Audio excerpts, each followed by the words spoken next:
Mesdames et messieurs, merci de nous retrouver dans ce tout premier numéro de votre émission matinale pour le compte de cette semaine. Nous sommes lundi 10 février 2025. Dans moins de 4 jours, nous allons nous retrouver sur ce plateau pour célébrer ensemble la fête de l'amour. Mais pour l'instant, nous lançons la toute première rubrique, la revue des titres avec Mathieu Kolaoliboko. Mathieu Kolaoliboko. Le bonjour. Bonjour, Latifat, bonjour à tous les amis téléspectateurs. Toute l'actualité de ce matin a passé par la revue des titres, la présentation de l'actualité de ce matin, le forum matinal de ce jour sont à retrouver avec vous. Donc nous démarrons par la revue des titres. Et on démarre par le quotidien, la guérite quotidien maison, mesdames et messieurs, qui met en manchette l'ascension de Rachidi Gbadamassi retracée par le vice-grand chancelier, désormais, mesdames et messieurs, élevé au rang de grand officier de l'ordre national du Bénin, l'ascension de Rachidi Gbadamassi retracée par le vice-grand chancelier. Et puis, soutenir les victimes et les survivantes d'agressions sexuelles, Angela Peja échange avec les jeunes de Porto Novo. Amant détendu écroué pour corruption de marché public, scandale dans l'administration publique. Amant détendu écroué pour corruption de marché public. Et puis mandature 2025-2030 de la CCIB Bénin, les élus consulaires installés, Arnaud Akakpo reconduit à la tête de la chambre consulaire. Autre quotidien à retrouver, mesdames et messieurs, Adiatia News qui met vie des partis politiques au Bénin. Adidiatou Matis met fin au malentendu au sein du BR à Adjara, vie des partis politiques au Bénin. Adidiatou Matis met fin au malentendu au sein du BR à Adjara, test des kits de communication des arbitres. La BAF Porto Novo à l'honneur. Et puis, direction générale de la police républicaine, Brice Kokou Alowanou prend officiellement le commandement. 29e anniversaire de décès de feu Moucharaf Gbadamassi. Les hommages du PRD à son ancien premier vice-président média en ligne, Shamsdin Badarou, lance Guérite Radio. Et puis commune de Savin, Wilfried Léandre Rumbedi vante les réalisations du gouvernement. Le Béninois libéré de sa compréhension d'une possibilité pour le président Talon de revenir au lot en pleine conjecture. Mais en manchette, Béninois libéré, la tribune de la capitale. Passation de charge à la police républicaine, Brice Kokou Alowanou prend le commandement. Un ex-policier à la place d'un ex-gendarme. Les ex-policiers jubilent, fonctionnaires de police au travail. L'appel du 3e DGPR. Et puis le pays émergent. Retrouvez tout de suite, mesdames et messieurs, préparatifs en vue des élections générales de 2026. Hippolyte Arondemé annonce une grande mobilisation au profit du BR le 23 février prochain à la Maison du Peuple de Diegankwevi de Porto Novo. Gascani Info, Patrice Talon, une longueur d'avance sur ses adversaires selon Gascani Info. Diakpata, présidentielle 2026, le parti Les Démocrates en marche pour la désignation de son candidat. Dynamisme Info, désignation en mai du duo candidat de la mouvance. L'opposition, c'est déjà ce qui urge pour l'alternance en 2026. Direction générale de la police, Alowanou prend officiellement les rênes de la police républicaine. Fonctionnaire de police au travail, l'appel du nouveau DGPR aux policiers. Fraternité présidentielle 2026, les démocrates à la recherche du bon duo, les implications d'une décision inédite. L'informateur, politique nationale, fusion entre des partis, ça se complique entre le PRD et l'UPR. Et puis l'autre quotidien, débat à propos des échéances électorales de 2026, deux sujets désormais incontournables. L'autre vision, crise au sein du bloc républicain à Tofo. La jeunesse du bloc républicain désavoue les démissions de certains conseillers. Le JBR de Tofo monte au créneau pour défendre l'unité du BR. Matin libre qui met animation de la vie politique au parti Les Démocrates. Ça rime avec interdiction. L'économiste, installation des élus consulaires de la mandature 2025-2030. La liste Arnaud Akakpo, plébiscitée par le secteur privé, 69 voix sur 69. Une première à la CCIB Bénin, liste complète des élus avec leur photo. Libération, passeport béninois dans l'UEMOA et numéro 2 dans la CEDEAO, passeport béninois, premier dans l'UEMOA. et deuxième dans la CEDEAO, fruit des réformes de talons potentiels. Un changement de leadership à la tête de la police républicaine. Brice Salowanou prend le commandement avec 6 chantiers prioritaires. L'investigateur, une progressiste, le renouveau vers la suppression de la direction administrative. Nord-Sud quotidien, présidentiel 2026, il lance la désignation de son candidat. L'événement du jour. Participation au Hajj 2025, le gouvernement prend d'inédites dispositions au profit des pèlerins béninois, Bénin intelligent. Police républicaine Brice Salowanou fixe le cap. Le matinal, fidélité à la mouvance présidentielle, le PRD n'est plus franc. Voici comment le parti a joué avec ses partenaires de Kérékou à Talon. 4 vérités, Assemblée nationale du Bénin, 7e législature, Karim Da Silva réclame un audit complet de la gestion de Maître Adrien Mbedji. L'éclairage qui met animation de la vie politique au Bénin. Hippolyte Arondemain sonne la grande mobilisation le 23 février prochain à Porto Novo. L'événement précis, Assemblée constitutionnelle mandature 2025-2030 à la CCIB. Benéano Dakapo réélu avec brio, et puis on va finir Latifa justement par le quotidien Maison. Il s'agit bien évidemment de la guérite qui met en manchette désormais élevé au rang de grand officier de l'ordre national du Bénin.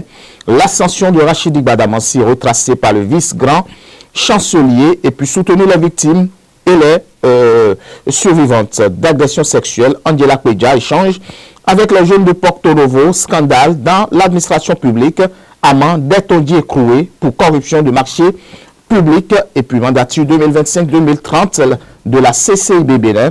Les élus consulaires installés, Arnaud Dakapo, Latifat, reconduit à la tête de la chambre consulaire. Eh bien, nous passons à la présentation de l'actualité, mesdames et messieurs. Discours de Gildas Agonkan à Gaïa, une sortie médiatique qui passe mal à Cotonou. Oui, évidemment, le discours prononcé par Gildas Agonkan Latifat, ambassadeur du Bénin au Niger, il faut le rappeler, lors de son passage à Gaïa, vous le dites si bien, continue de susciter une vague d'indignation à Cotonou, loin de faire l'unanimité. Ses propos, notamment la demande de pardon adressée au peuple nigérien, ont été perçus par de nombreux Béninois comme une humiliation inutile et une faute diplomatique.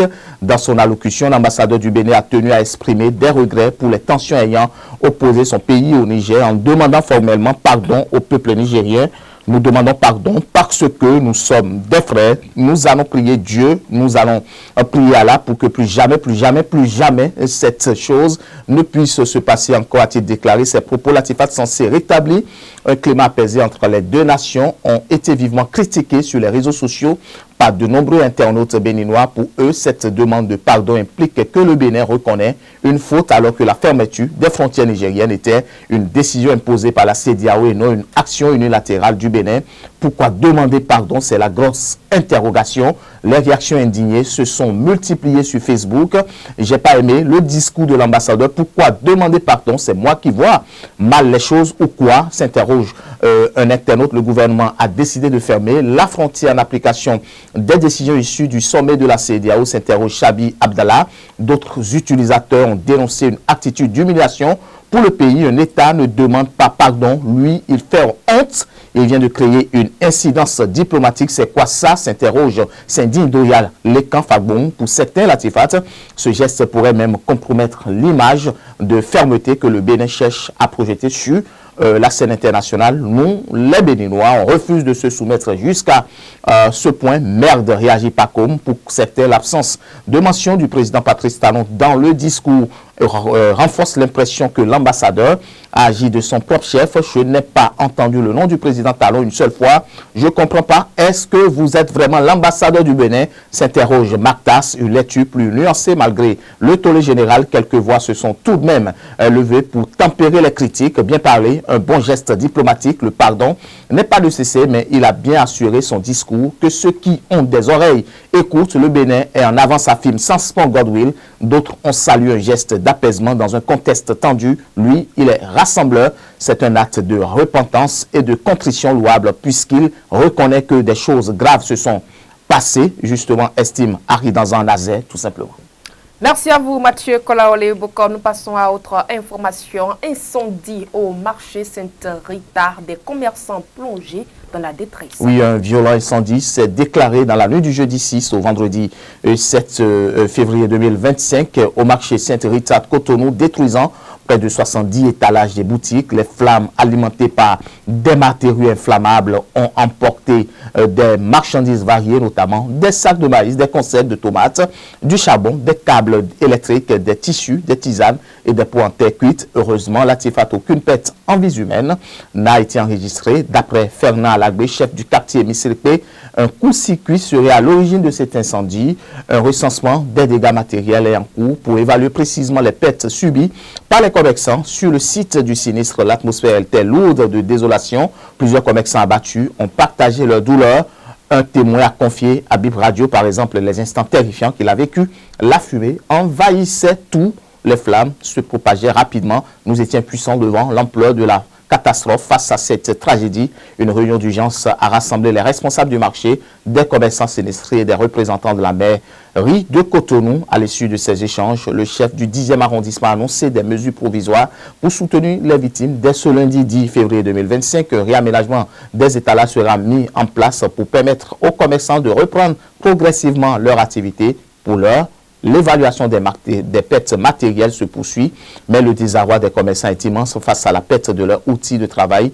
Les sinistrés espèrent un appui renforcé des autorités, des élans de solidarité pour se relever de cette épreuve. Hors de nos frontières au Niger, les assises nationales auront lieu du 15 au 19 février prochain. Oui, le décret signé samedi 8 février par le général Tiani, dans lequel celui-ci convoque des assises nationales entre le 15 et le 19 février prochain au Niger, porte aussi la création d'une commission pour l'encadrer. Celle-ci sera présidée par chef traditionnel Mamoudou Harouna Djengare, qui aura la lourde tâche de diriger les débats. Celui-ci sera accompagné d'un vice-président en la personne du colonel-major Maman Soulé, l'actuel secrétaire général du ministère de la Défense. Il sera le seul militaire du bureau dans lequel on retrouve pour le reste des personnalités, des membres de la société civile favorable à la junte au pouvoir Niamey, tel est par exemple le cas d'Ibrahim Hassan Mayaki, premier ministre sous le régime du président Ibrahim Baré Manissara à la fin des années 90, ou Abdoulaye Seni, membre de l'Union sacrée pour la sauvegarde de la souveraineté et de la dignité du peuple, une coalition de groupes de la société civile plus connue sous le nom de M62. Dans l'actualité sportive, nous parlons des subventions accordées par l'État aux fédérations. Une hausse spectaculaire de 2016 à 2024. Oui, sous l'impulsion du gouvernement béninois, à travers le ministère des Sports, les subventions allouées aux fédérations sportives, clubs et centres de formation par l'État béninois ont connu une hausse spectaculaire de 79,5 millions en 2016. Elles ont franchi le cap du milliard de francs CFA en 2021, 1,153 milliards avant de tripler en 2023, 3 milliards 978 et puis d'atteindre un niveau record en 2024 avec 4 milliards à l'arrivée du ministère béninois, Benoît Dato. Cette hausse traduit une volonté ferme de doter les structures sportives de ressources suffisantes, la TIFAT, pour améliorer les performances nationales et internationales. Les clubs et centres de formation béninois, longtemps limités par le manque de moyens, bénéficient aujourd'hui d'un cadre plus propice à l'éclosion des talents. L'impact de cet investissement ne s'est pas fait attendre. Ces dernières années, les équipes nationales, toutes disciplines confondues, enregistrent des performances honorables sur la scène africaine et internationale. Le football, le basketball et d'autres disciplines individuelles connaissent une montée en puissance avec des participants remarqués aux compétitions continentales. Par ailleurs, la formation des jeunes a été renforcée, offrant un vivrier de talents prometteurs pour l'avenir du sport béninois. L'amélioration, il faut le dire, des infrastructures sportives et l'accompagnement technique des athlètes participent à ce regain de dynamisme. Merci à vous, Mathieu Kolaoleboko. Mesdames et messieurs, la suite de votre émission, c'est juste après la virgule.